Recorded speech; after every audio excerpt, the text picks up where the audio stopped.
Hey guys, it's producer Sammy here, John's favorite Gen Zer, and Ash wanted me to hop on real quick to tell you guys something really important. Our neighbors down the street in the Arts District, Raw Remedies and Analog Dope, were affected by a devastating fire, and now a bunch of businesses throughout 18B are coming together to help. Thursday, September 3rd from 6 to 9 p.m., Echo Taste Sound is hosting a 90-minute musical dining experience with a family-style fried chicken dinner. All the proceeds will be going towards the fire relief funds for both the businesses. It's $50 for chicken, $65 for chicken and ribs, and it comes with all the fixings. Yes, including peach cobbler. You can reserve your dinner at echotastesound.com. And don't worry if you can't make that. Dustland Bar is also doing a $20 four-piece fried chicken and beer special with pickup at 7 or 8 p.m. This one will be pre-sale only, so be sure to check it out at thedustlandbar.com. I think this is one of the things I really love about Vegas. When something happens to one of our neighbors, we all show up. So come hungry, come hang out, and let's help our friends get back on their feet. Thursday, September 3rd, 6 to 9 p.m. at Echo. I'll see you guys there, and yes, I'll be having the fried chicken. And now, here's the latest episode of Eat, Talk, Repeat. All right.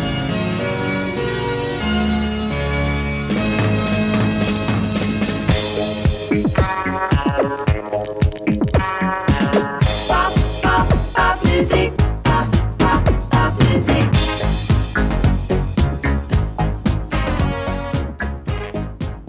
I like that guy. Yeah, me too. He's my favorite. I owe you a foam finger for over his middle finger. But you know, the thing here is F-U-C-K, foodies. It really should be F-U-C-K influencers. Okay? No, because we gripe about... I would put...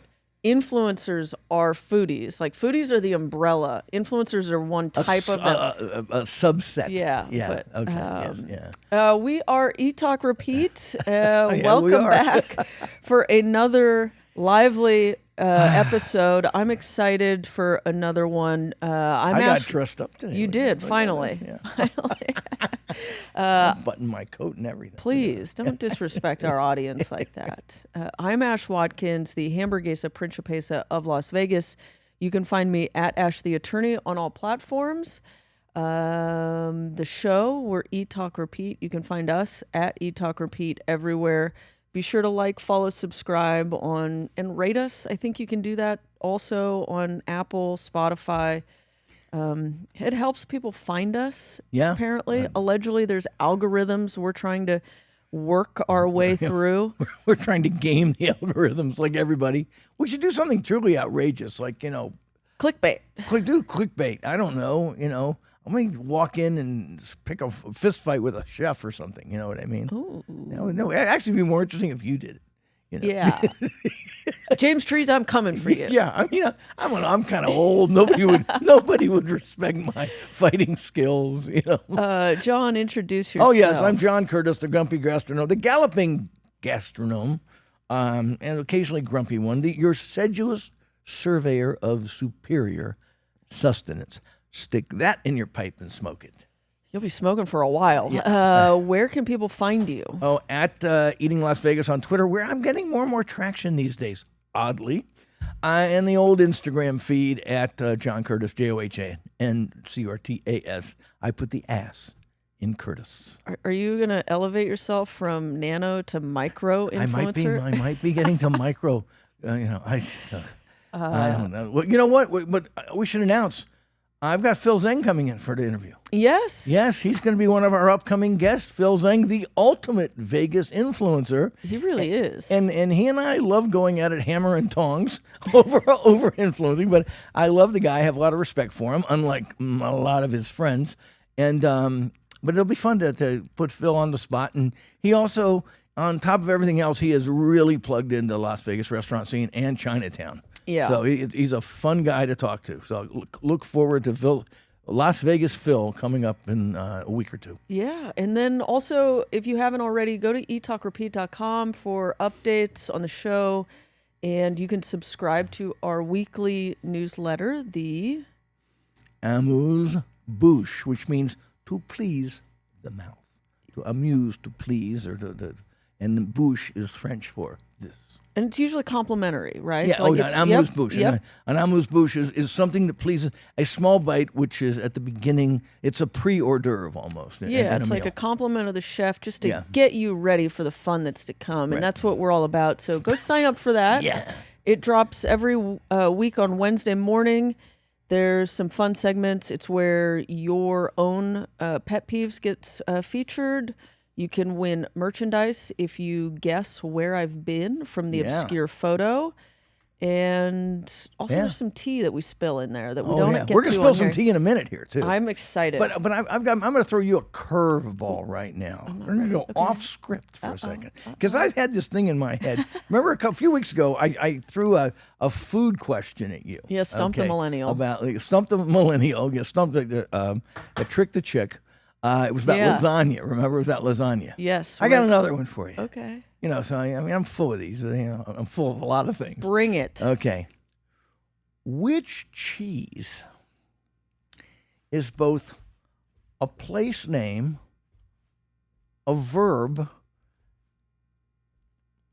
and a noun?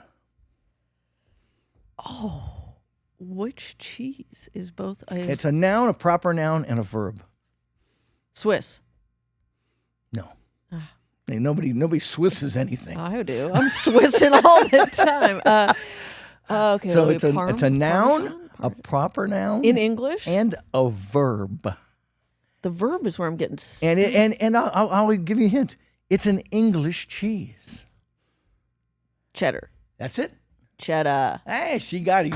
Pulled it out of the Yeah. air because I mean, how many English cheese? Yeah. It's not Wensleydale. Yeah. It's not. Cheddar. It's not. I didn't know. Yeah, it's not Stilton. Cheddar. What's is the there? verb? There's actually a Cheddar, a town of Cheddar. didn't know that. In southwestern England. The verb. So it's the name of a town. Cheddaring. Cheddar. It's just a generic word for cheese. So it's a proper noun and any noun for cheese, a type of cheese. And cheddaring, to cheddar, is the To verb. place cheddar cheese on something. No, it's actually a verb which came about as a method of curing the cheese, where they stack the giant wheels of cheese on each other, and they allow the form to condense and everything and cure themselves and ferment into the proper cheddar cheese. So cheddaring is a form of stacking of cheeses, and it began in Cheddar, the town of Cheddar in England, and has applied to cheddar the cheese. Wow. See, I've now learned. you know. Yeah, my So- head hurts already. Yeah, so cheddaring Gosh. is a method of cheese making. Yes. So now you've learned something. Okay. finally. See, the whole thing has been made worthwhile. Everything else is an afterthought. See, yeah, I've educated you here. Try finding that on another food podcast. Seriously. Wow. Okay. All right. So let's get. So having done that, because I keep forgetting to and I'll throw one at you every so often. I Just- appreciate it. Yeah, so okay. So let's get into the food news you can use. Yeah. And today I didn't have a chance to really prep anything for my notes, but thankfully we have our news feed on the website. Oh, yeah. Where it just uploads all the stuff that we normally pull and use for either the newsletter or the show. We're just adding to it a running list. It's no commentary, just links to the articles or social media posts, but some fun things coming up in town. So I'm going to use this to help me go through it because some of these items are actually really, really worthwhile. Bar Bohème is coming back for their summer holiday, and they're doing a winemaker's dinner with Sam Kaplan of Memento Mori. Yep. And it is a cult Napa cab. It's kind of secretive. Not a lot of people know about Memento Mori. Really an incredible experience.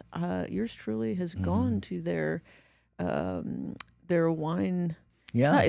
It's not technically like it's their vineyard, but their tasting room is on a cool plot there in I believe it's Calistoga. So really, if you have a chance, it's on August 20th. Go check that out because it's not a wine you'll see on a list. Not a lot of people get it. It's fully allocated all the time. And what else do I have? Monzu. Did you hear about Monzu? No. They're doing an all-you-can-eat pizza and pasta dinner. Ooh. Right? You can eat. Why? Why not? Well, I don't get it. Well, I think it's chef Gio, very authentic Italian, thinks Sundays are a time for family and to get everyone together because of the big family meal. And one way to kind of entice people to go out and do that is to, I think a lot of people are budget conscious these days. With So one everything. price fits all, and you just bring in, and he just keeps serving you pastas and pizzas. Yeah, and so it's basically their family and friends Sundays. It's $29 for adults and 14. That's it? Yeah, I and thought it'd be twice that much. no, right? And then also $25 off any bottle of wine that's normally priced over $100. And the pizza, it's their margarita, their Robbie, the albioca. I don't know how. Yeah, I'm not seeing the word, and I don't remember the name of that pizza. I know that's why it's tripping me up. You know what? Gio is, they're crazy Sicilians. Gio. They got different spellings for everything. Well, okay, so then the pasta is spaghetti alla cittara al pomodoro. Look at her struggle with pronunciations. Yeah, casa. Spaghetti with meatballs. Can you say that? Thanks, John. Two C's is what? When it's two C's together in Italian? It's a k. It's one K- C is a ch. Kino. K. It's a hard C. K. I think it's Casaracchi al ragu, homestyle pasta, tomato base, meat sauce. That's one of them. Mezze regatta al cavolfiore. a C is a ch, like Cipriani. A single Yeah. C is C. A double C, I think, is a hard K, like Yeah. a K, like K. Like one of my favorite restaurants in Rome is Kino, and it's a key. It looks like CCH, but you don't pronounce it ch. Yeah. Pronounce it K. Can never get it straight. Those I crazy know. Italians, we love you, but I mean, But this is a great deal. So Okay, if you okay. need an excuse to go to Monzu, Sundays they're doing their family and friends all you can eat. Everyone at the table has to do it, but $29 you get Yeah. all these pizzas, all of that, and then they've got a good wine deal. So go Monzo, go Gio. We love you. Rebellion Market, I think we talked about grand opening is coming up. Did you go? I you went. went, yeah. The cinnamon rolls. Oh no, still swooning over the cinnamon. I can't stop. Must be good. They're really good. I ordered 4 of them, took them home, and I was living off of them for. Cinnamon rolls are one of those things like Oreos that I avoid because if I go there, Yeah, I'm dead. I mean, it's just like I can't say no. I know. It's So like- I just go, oh, they're cinnamon rolls. Don't let me see them. yeah. So I highly recommend. highly When recommend. you weigh 100 pounds, you can highly recommend. Okay. What else do I have? Kava, you don't know or care about this, but a lot of people enjoy this fast casual chain out in Southern California. They've confirmed that the first Nevada location is coming. They're here in in Las Vegas. Manhattan Beach, I believe. Yeah, there's one in There's- Newport. yeah, they're all there's one- over. yeah. It's kind of like the Mediterranean Chipotle. Oh, okay. It's a good way to explain it. Al Solito Posto is doing a G4 tequila dinner on August 25th. Why? Tequila and... I don't I get don't it, get- but it's a yeah. great tequila brand. So I mean, I get a wine dinner with barb oil. Yeah. I don't get Italian food and tequila. Don't get me started. and then the last thing I have is a great deal, people. What? May Dailies, our local steakhouse, is having a happy hour on Tuesdays, Wednesdays, and Thursdays from 5 to 7 p.m. in the lounge. Get this. Cheeseburger and fries for $12. Huh? No. That cheeseburger was number 3 on our steakhouse cheeseburger crawl. Them's like 1995 prices for that cheeseburger. Yeah. Cheeseburger and fries for $12. Yeah, Bear with me. yeah. All their house cocktails also $12. You could order that cheeseburger and fries house cocktail twice Yeah. and still be cheaper than the Nico's burger. Yeah. We're never gonna stop giving it to the Nico's burger if we're being just an abomination of a price abomination. This is Yeah. an incredible deal. is, It's it a is, yeah. fabulous burger. I love their bar area. The wines by the glass are also half off. Free valet parking. Yeah. 5 to 7 p.m. I got to get back to May dailies. I do too. I love it, but the summer's been a little crazy, and somehow steakhouses, and when it's 110 outside, I don't think of going to a steakhouse. I know. But there you go. That's all I've got. I want to hear about this tea, though, that you I can have. spill some tea. Now, keep in mind, everything I'm about to say is Allegedly. It's all allegedly. There's gigantic. There should be a disclaimer ahead. This gossip is worth what you're paying for it, folks. It is just pure gossip. I've heard it from insiders, though. I wouldn't be repeating it if my sources weren't what I consider reliable. Okay. But it could be grossly exaggerated. And many times you hear things in the restaurant business, people, well, they're closing next week, and 3 years later they're still open. I've heard so many stupid rumors but some of these had a ring of truth to them. So without betraying my sources, I'll go through a few. Downtown bars in trouble. I have heard that there has been some emails circulating among various businesses downtown. And this is not just because of all the road construction here, which has been a nightmare for down here, but it's been a very slow summer for Nocturno, Taverna Costera, the Doberman, all of these, the downtown, the Creamery. You can throw a rock between all these. And if you really think about it, you might say to yourself, or as I did maybe a year or two ago, perhaps they're cramming too many upscale cocktail bars into one tiny little block. Yeah, Peak Cocktail. We've talked about Peak Cocktail, but apparently this is now hit, and other businesses in town are talking about how these businesses are struggling so much. And it doesn't surprise me. I mean, there have been some closures, and that brew pub closed and whatnot. But these are well-funded places, but I just don't think they're getting the customers, which is concerning. I think a lot of it is construction related. Charleston has been shredded. It looks like a war zone. All the way down to Maryland Parkway. I remember Jive Turkey, they moved in and were upset about it. Yukon and Winnie and Ethel's have been dealing with it. And it's just slowly migrating west. And right now, I think the hard part is those bars you mentioned, Nocturno, Doberman, the Creamery, who else? Taverna Costera. Yeah, all of those. They can't. The pedestrians crossing from my office. I love going. You can't walk in a block away. Yeah. I was talking to DJ Flores, because I jokingly still have not been to Nocturno, and right now, for me to get there, I would need to put on military boots, basically. So hopefully, when this construction goes through, which it looks like maybe in a couple more months, it's going to be done. Yeah. It'll help get foot traffic, and with the weather. I mean, I think construction, weather, it'll get foot traffic. Also, the city needs to clean up the homeless. Well, that's part of another gossipy thing I'm about to say. Because outside of my office here, it is meth head central. I have it on good authority that there's going to be a meeting next week with some downtown restaurant owners and the mayor of Las Vegas. And parking, of course, is going to be a huge discussion. But the homeless thing is just, it's out of control around here. And I mean, I don't want to get political, but everybody knows, I'm a card-carrying Jimmy Carter Democrat. I've been waved the progressive flag for like 50 years.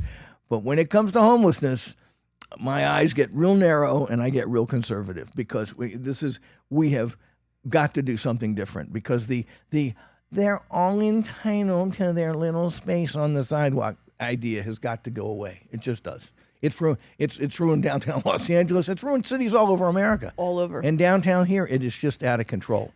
And living on the sidewalk, sleeping on the sidewalk, just hanging around, camping out in front of businesses with no visible means of support of any kind, and you've got to get back to enforcing vagrancy statutes, and take the chances with the appellate courts. Okay, this is the lawyer in me talking now. There's so much this.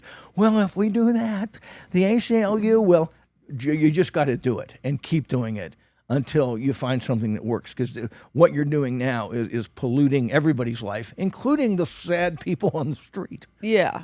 It's not humane at all. It's not fair to property owners who pay property taxes. And one of the things, like I parked, was walking into my office, homeless guy with a metal pipe wanted to talk to me. Yeah. Now, what do I do? Right.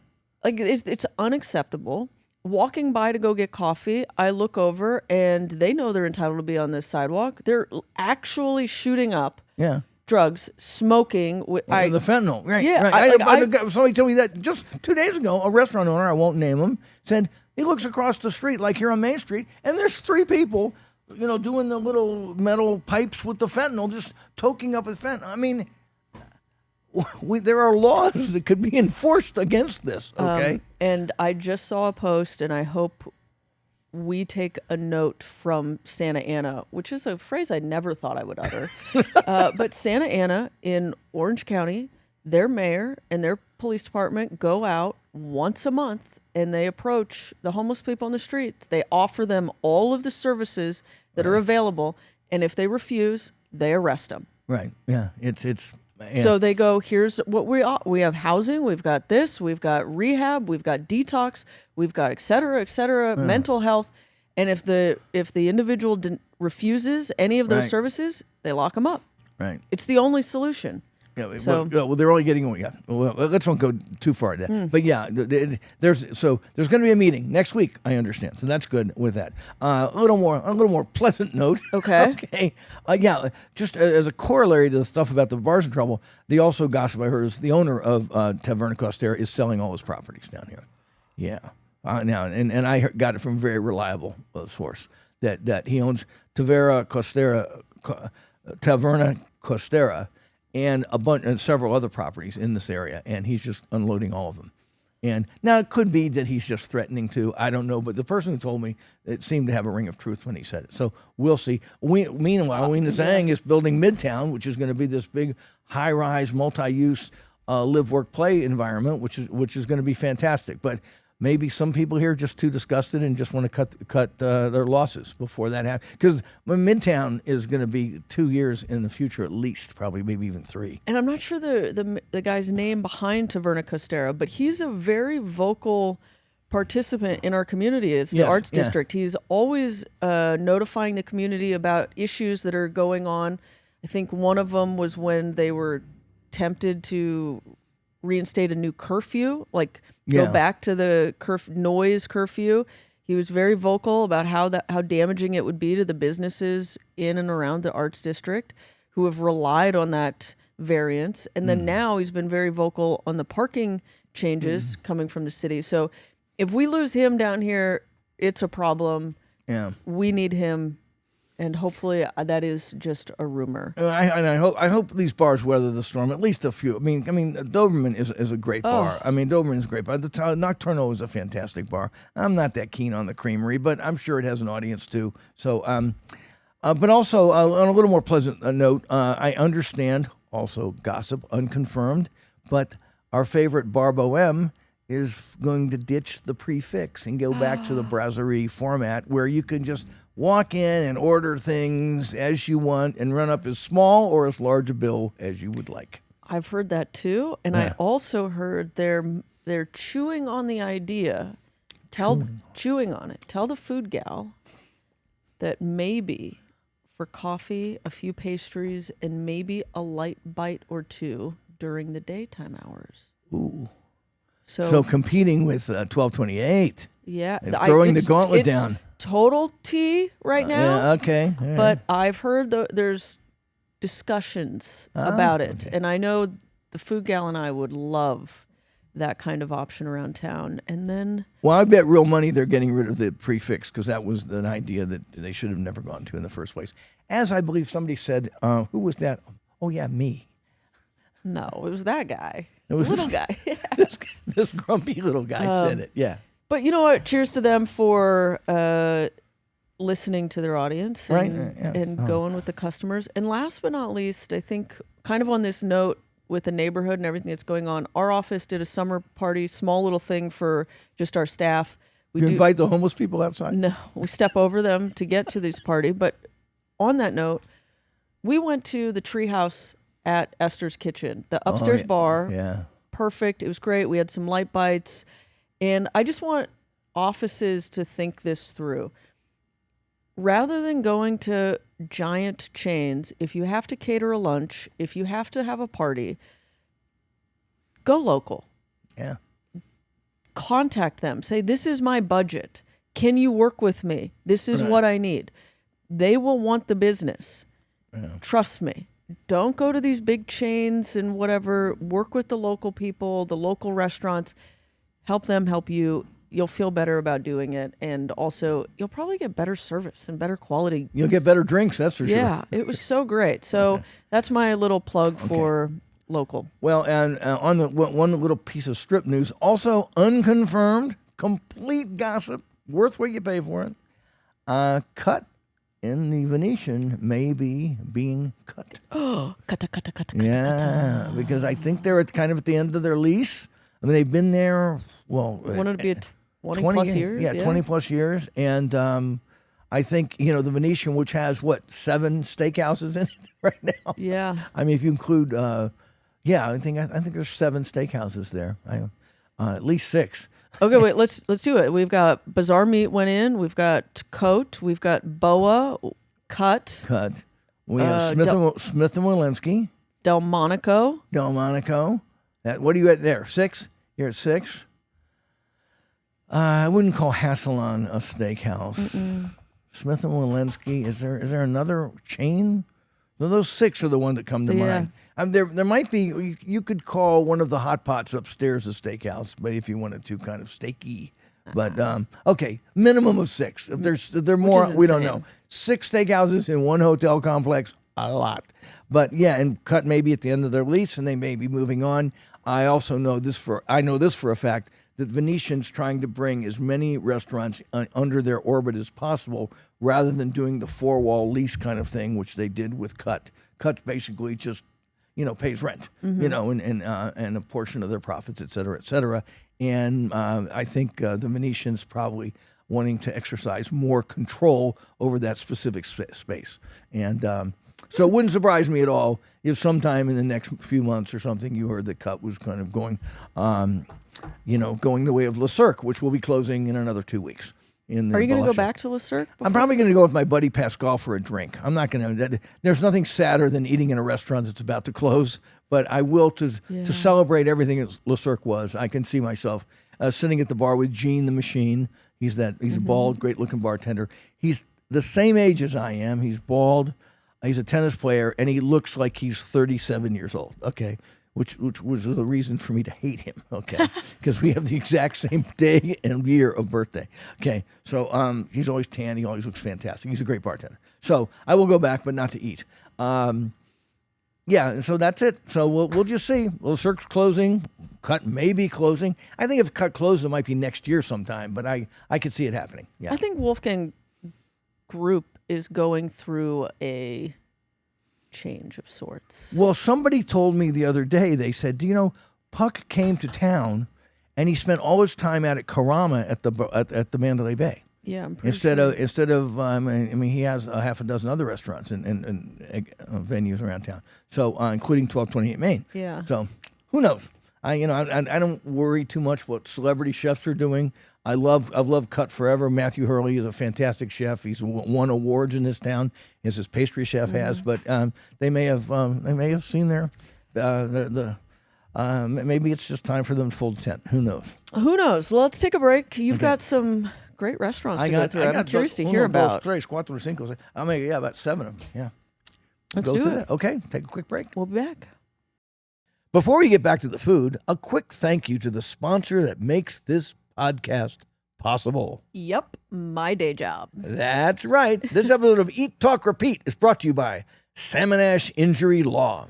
Look, when I'm not arguing with John about burgers or searching Las Vegas for my next favorite restaurant, I'm helping people who've been injured in car crashes, slip and falls, and other accidents get what they deserve. And if you've listened to this podcast, you know Ash isn't exactly the type to settle. Especially when it comes to insurance companies. So if you've been injured in an accident, don't try to handle it alone. Call Salmon Ash Injury Law for a free consultation. We'll answer your questions, explain your rights, and fight to get you what's right. Or visit salmonashlaw.com or call 820-1234. That's easy to remember. It is 1234. Thanks to Sam and Ash for sponsoring Eat Talk Repeat. Turns out my day job has pretty good taste in podcasts.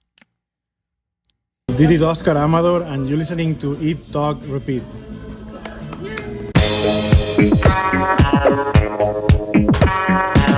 Pop, pop, pop music. Pop, pop, pop music.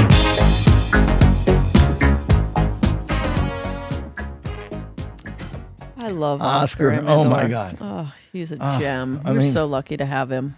You know, I haven't done this much, but since he introduced the segment, and I posted something on Facebook and Twitter earlier, yesterday, by the time this, and I'm just going to read you something that I posted. Okay. You know, it's about Amador, because I ate there again recently, and I do think it's the best. I don't want to overuse best, but it is such a unique restaurant. I mean, it is. You've just got to consider it as a locally owned, chef-driven restaurant that hits all its marks. It's just phenomenal. Okay, so I'm just going to read to you what I wrote on Twitter. I'll try not to take too long with it, and kind of as an homage to Oscar Amador and his restaurant. French food is all about precision and balance. While Italy concentrates on ingredients. True. Spain, to complete the triumvirate, is enamored of umami. God, I can turn a phrase, can't I? I like how you're giving commentary on your own writing right now. Yeah. Sorry. Hey, I just do this sometimes just because I don't write about food as much as I used to anyway. A few bites into one flavor bomb after another at Amador, and you'll agree that when it comes to mouth-coating savoriness, the Spaniards have no peer. Oscar Amador is a modernist at heart, deconstructing a Caesar salad into wisp, thin cracker cylinders filled with lettuce gel. Very interesting, by the way. But he's also about playfulness with serious punch. You won't find bigger wallops of taste than in his dry-aged ceviche, steak frites Gilda, foie gras eggs, which look like hard-boiled eggs, and they're just filled with foie gras, and they're fabulous, or a Barcelona mushroom gnocchi. Yeah, the best gnocchi I've had this year, and in a lot of years, is at a 34-seat Spanish jewel box off Spring Mountain Road. Amador is our very own Spanish gem, and we're lucky to have it. We are. And I can't say it any better than I've already said it right there. I mean, his food just hits. We went there with our friend of the show, JB, and his wife, Kathy, and we didn't get the prefix, which is a steal, by the way. It's an $89 12-course fixed price thing. But we paid for most of our food, but Oscar sent out a few things. The gnocchi, mushroom gnocchi, you like pillow soft gnocchi. These were like melted in your mouth, and they just whacked you in that a thwack of mushroom flavor that just lasted forever. And then he does these dry-aged ceviche, and that you're just like, it's kind of the fish. It's raw, but it's sort of intense. But it's not fishy intense. It's just concentrated ceviche quality.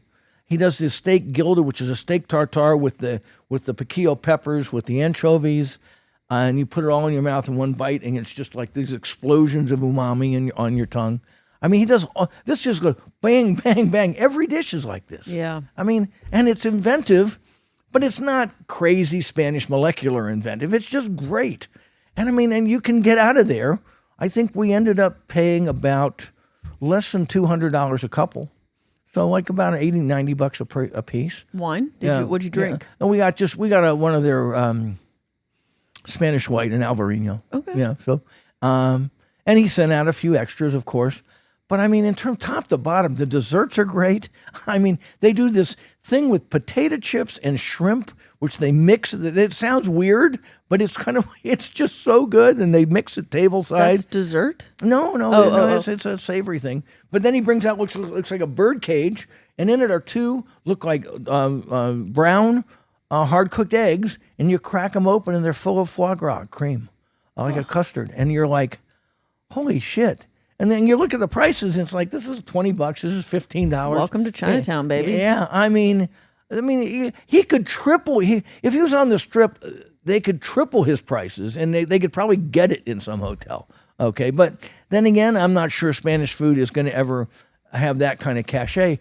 But we have this little place. It's a jewel box right on Spring Mountain Road on Jones, right adjacent to Spring Mountain, and it's just an incredible restaurant. So I can't recommend it high enough.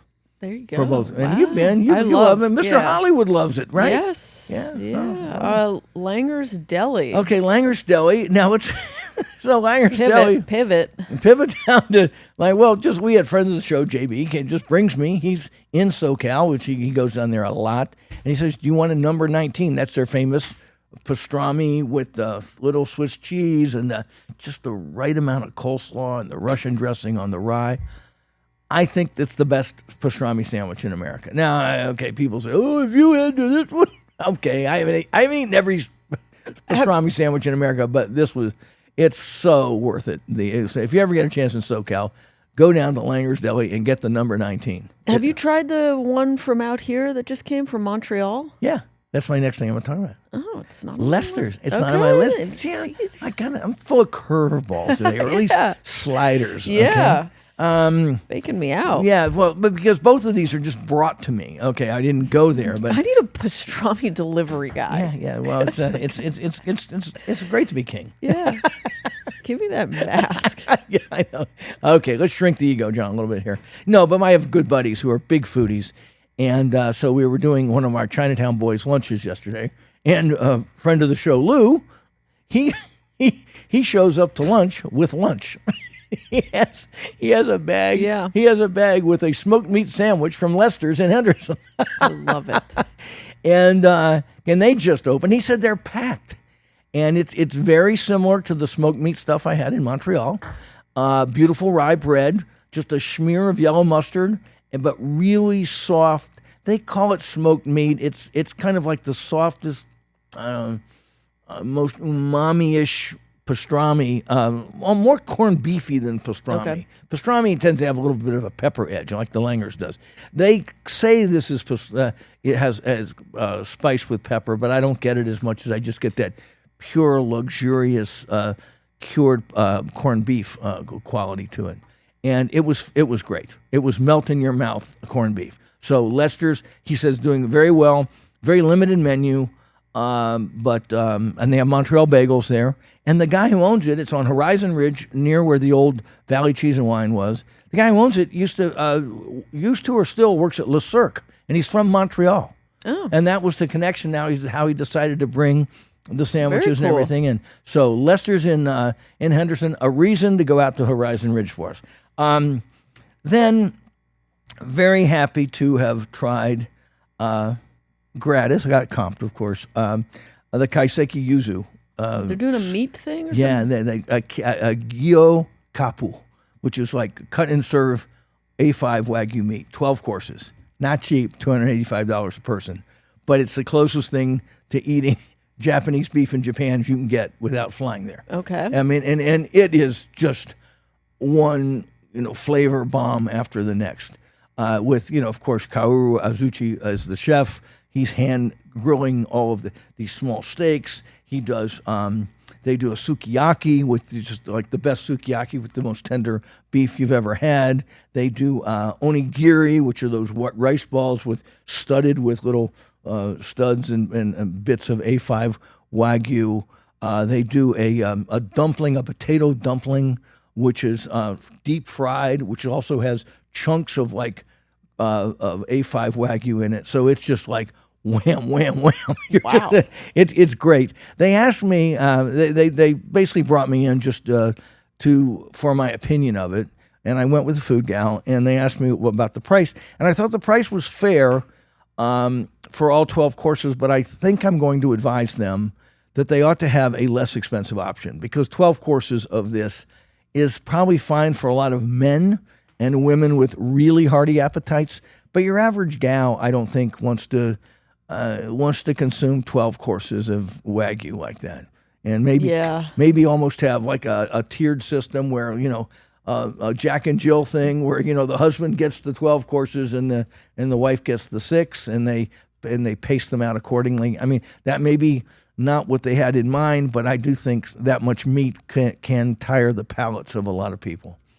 Yeah, is it like Raku in LA that's like just the meat course after meat course. Oh, that's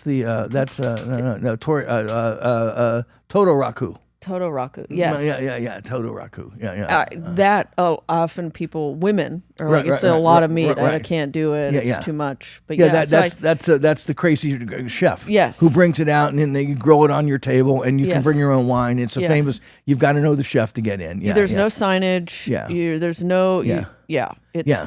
But that's one that I know women are often like, it's just so much meat. Yeah, right. Alexander threw in the towel halfway through the meal. Yeah, She just went, and they were still bringing out Yep. all kinds of different cuts and things and grilling them right in front So of us. that's great advice. So I'm going to give them that advice. They're hearing it if they listen. So here first, but an amazing thing. Again, Kaiseki Yuzu, like Amador, is just such a unique chef-driven restaurant. And, there's none of this chef ego involved. Mm-hmm. These guys are just in this place. They own it. They cook it. They're serving it to you. They greet you as you walk in. They walk out with you to the car. I mean, this is the best of local eating. And I mean, in two different spectrums of it. Now, the finest Japanese food and the finest Spanish food. And, they're only like about a mile apart, mile and a half apart on Spring Mountain Road. And I mean, you put them together with Brian Howard stuff, Yeah. and Yuri at Partage. I mean, Raku. yeah. This is why I'm interested. Yeah, Raku, of course, and this is why I'm interested in what the Michelin Guide does, because these are the superstars of Las Vegas gastronomy right now, and they're up and down. And I'm not discounting Barbo M and what's going on down here and Main Street Provisions either, but this is where the action is, and this is where everybody's talking about, not the frickin' Strip, with their corporate restaurants. And They're cookie cutters. They're Yeah, just cookie cutter, they're yeah. facsimiles of something elsewhere. right, they're a copy of a copy, and none of these, not Partage, not Sparrow and Wolf, not Kaiseki, Yuzu, Amador, they're not copies of anything. Nope. These are passionate restaurants, which is what people and it kind of disturbs me when I go in and I see them half full on a night where there should be a line out the door. So that's just And me. Tomba. Tomba, yeah, exactly. So Okay. we can keep going. Okay, so let's keep going. So that's that. Went to Shamon, which is a tempura restaurant. 14 seats on Spring Mountain Road. 14 seats. They serve onigiri, which are these giant, I call infeasibly large amounts of rice with a little protein on them. I don't know why the Japanese like them so much, but they do those, and they sell out every day. And then you can sit down for tempura, and they do fish and a lot of fish and vegetable tempura, and it's delicious. It's hard to get a table. We just lucked into being there right when a seat came open. Not that expensive. I think like $50 for two people, even less. Shamon. But if you're into tempura, it's right there. It's right on Spring Black Mountain Road. Sheep. You went to Black Sheep. That's my next one. That's the other one I'm going to rave I was about. going to feel like you've been like, kind of, every time I mention I've never been, you kind of like, Well, I take it all back. okay. I'm taking it all And then back. I saw your post I'm and I was like, falling this guy. on my sword. I'm mea culpa. What else? Pound of flesh. What else can I do? Go for it. Okay, Jamie Tron. I mean, the litany of the ones I just put her right there too. Although she's so inconvenient to where I live because she's way out in South Durang. She's past IKEA. I mean, it's just a butthole to get there. But From man, the guy who doesn't drive. yeah. She has lightened her menu. Okay. And she has, my wife, thank you, Food Gal. She insisted that I bring, some of the menus because I'm always talking about these places. Here's the Gio Capu. We should actually just post this on the site. This is the menu at Kaiseki. We'll link it. We'll link to it. Jamie Tron's. If I had one criticism of her having eaten there, she's 9 years now, I think. She was, I think about 9 years. She, sometimes I thought there was a lot of fried stuff, and I always thought some things were kind of monochromatic in taste. It's a little bit flat, and I didn't see enough variation. Well, she's cured all those ills, let me tell you. I mean, Jesus. I mean, she's doing, her salmon skin tacos are legendary, rightfully legendary. But she's doing chicken dumplings in a green curry sauce that are just out of this world. Okay, and I mean, and she has this way of combining like different Asian.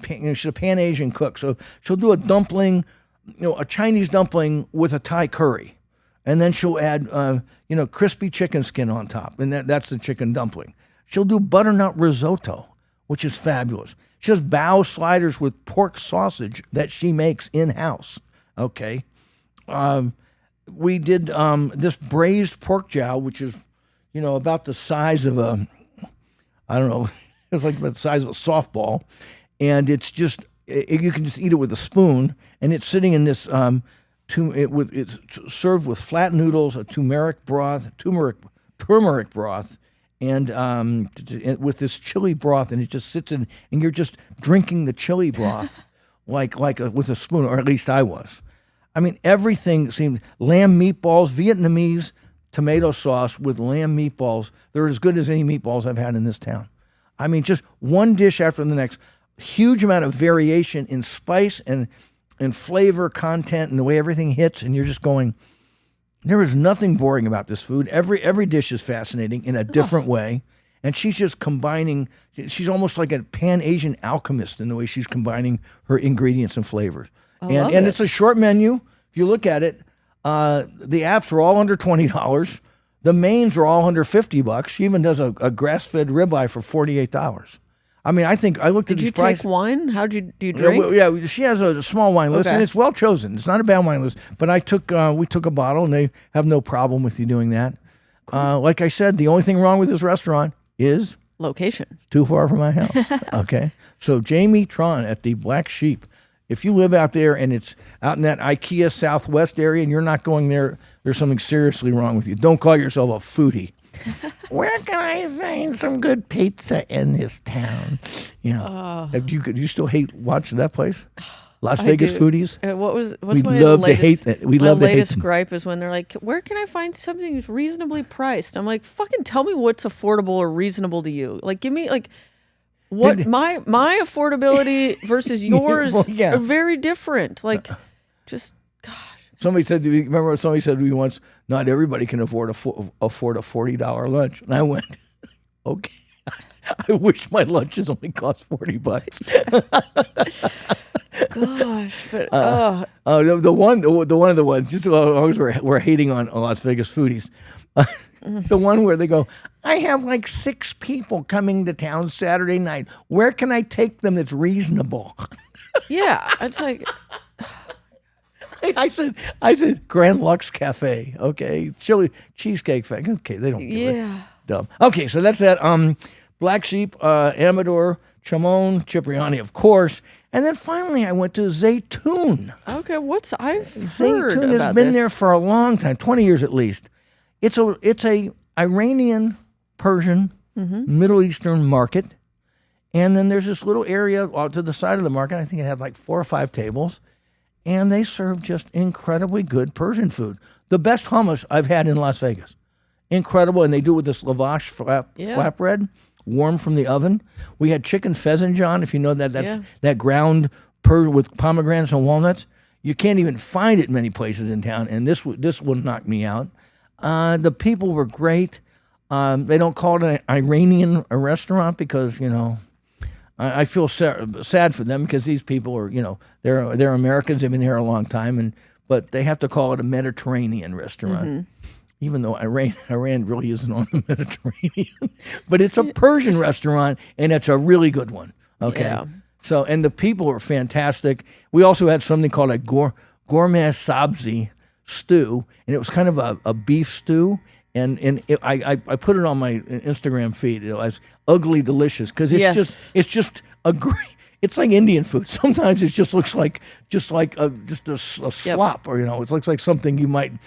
Well, I won't get too graphic. Yes, but yeah, thank you. But it's delicious. And my buddy JB had this thing they called a sandwich, a Seanwich, SEAN which is a lavash wrapped cubes of lamb with the spice with a vegetable cucumber salad and jalapeno peppers, and he's a sandwich freak. So this guy knows his sandwiches. He said it was fantastic. So Zaytun, and I think it's on South Durango. All right, so, I gotta get out there. And that's my restaurant rundown. I did it pretty good. Yeah. I think was out of town, so I've got nothing. I'm doing all the heavy lifting. all here. of it. I was just eating sweet corn, fresh tomatoes from the Amish in the middle of nowhere, Pennsylvania, and it was fabulous. Yes. How much apple butter? Mm-hmm. The fruit preserves they do there. Oh my God. Yeah, scrapple. I like scrapple. She doesn't like scrapple. Okay, fine. No. we're Do you gonna have a have pet peeve? No, not really. I mean, I talked about with Jonathan. We talked. I'm still thinking about it. You know, the 1,000-yard stare, the dead-eyed stare of the hostesses. Yeah. But yeah, I already vented about Las Vegas foodies. They're an easy punching bag. So we'll call it a day I with think that one. we'll end on a high note. And, Okay. Zaytun, black yes, sheep. and we'll add these Shimon, menus somewhere Amador. for you to find. So, guys, thank you. It's been fun. Good night, Canada. Bon appetit, mes amis.